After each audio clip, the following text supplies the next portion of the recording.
Discuss diagnosis according to 8 principles. Deficient heat. There are significant differences between deficiency and excess heat, both in their symptoms and signs and in how they arise. The treatment principles for these two types of heat will also be different. If there is excess heat, it must be drained or expelled. If there is deficient heat, yin must be nourished. Yin has the task of cooling the body. If yin is deficient, the body will not be able to control heat, which is yang. Even though the nature of heat is the same, because the heat itself is not excessive and because it is not being controlled and balanced by yin, the symptoms and signs will not be the same as in excess heat. It is not so much that there is a difference in the intensity of the symptoms and signs, but more how and when the symptoms occur that is different. It is in contrast to the difference between deficient and excess cold, where there are significant differences in intensity of the symptoms themselves. So we have here the table of the difference between excess heat and deficient heat. For the excess heat, there is a powerful thirst, which we desire to drink cold drinks in large gulps. While in deficient heat, there is dry mouth and throat, which result in a desire to sip rather than gulp. For the excess heat, there is red tongue with a yellow coating, while in deficiency heat, there is red tongue with little or no coating, possibly with cracks. For the excess heat, there is a full and rapid pulse, while deficiency heat, it is fine, rapid, and possibly superficial pulse. For the excess heat, there is a loud voice, while in excess heat, it is weak and possibly nervous voice.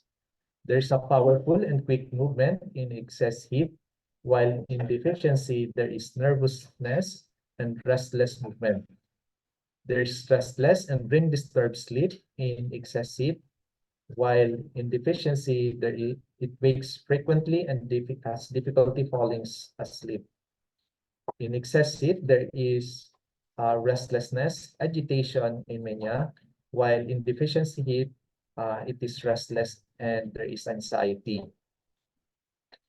There is also profuse or lack of sweating, sweats throughout the day for excess heat, while in deficiency heat, there is a night sweating.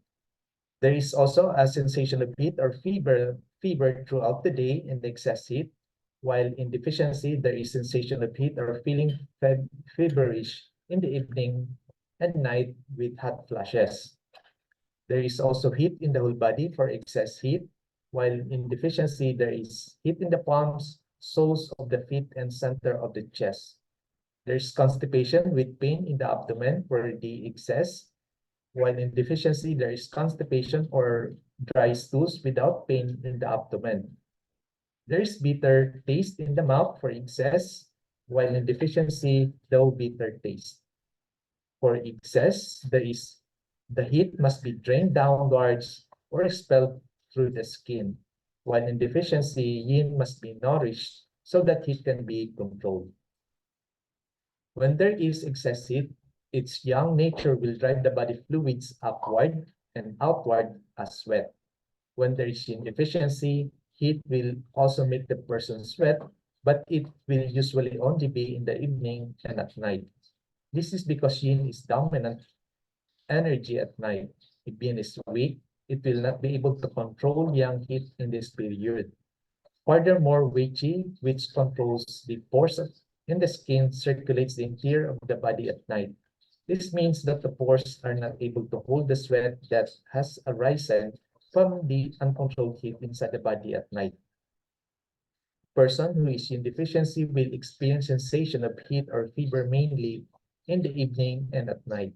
The sensation of heat will not be as intense and sustained as it is when there is excess heat. When there is excess heat, the sensation of heat or fever is sustained throughout the day and the night. Deficient heat usually also comes in waves as hot flashes rather than as a sustained sensation.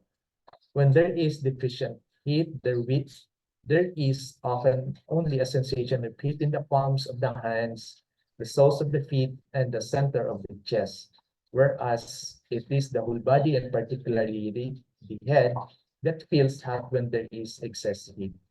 One of the ways to differentiate deficiency and excess heat is to feel the patient's hand. If the whole hand feels warm, there is excess heat.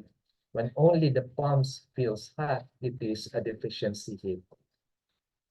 The body will be dehydrated when there is deficiency heat, but the mechanism is not quite the same as when there is excess heat. Deficiency heat is not as intense and does not endure the body fluids to the same extent the excess heat does. When there is yin deficiency, the body fluids are not nourished and replenished by yin. Deficiency heat will then further dry out the body fluids, but the heat is not as intense as it is when there is excess heat. This means that the thirst will not be as intense. Where there was a strong thirst with a desire to drink cold liquids in large gulp with excess heat, there will instead be a dry mouth and throat that results in the person preferring to sip water, especially in the evening and at night. Often the person will have a glass of water standing beside the bed that they sip during the night, and the glass will not always be emptied. This is in contrast with the person with excessive who will empty more than one glass. As with excessive, the dehydration of the body in deficient heat will result in dark and scanty urine. It can also result in constipation, but there is not the abdominal pain and discomfort that is seen in excessive conditions. The face and the head will not be as red when there is deficiency heat. In excessive, the whole head and face will be red. When there is deficiency heat, there will be a malar flush with the redness localized in the cheekbones, which is often more pronounced in the evening and when the person is tired. This is because when there is deficiency heat, the heat detaches itself because it is not anchored by yin and then drifts up to the head. When there is excess heat, there is an active flaring up of fire. This means that the whole head turns red. Thank you for your attention.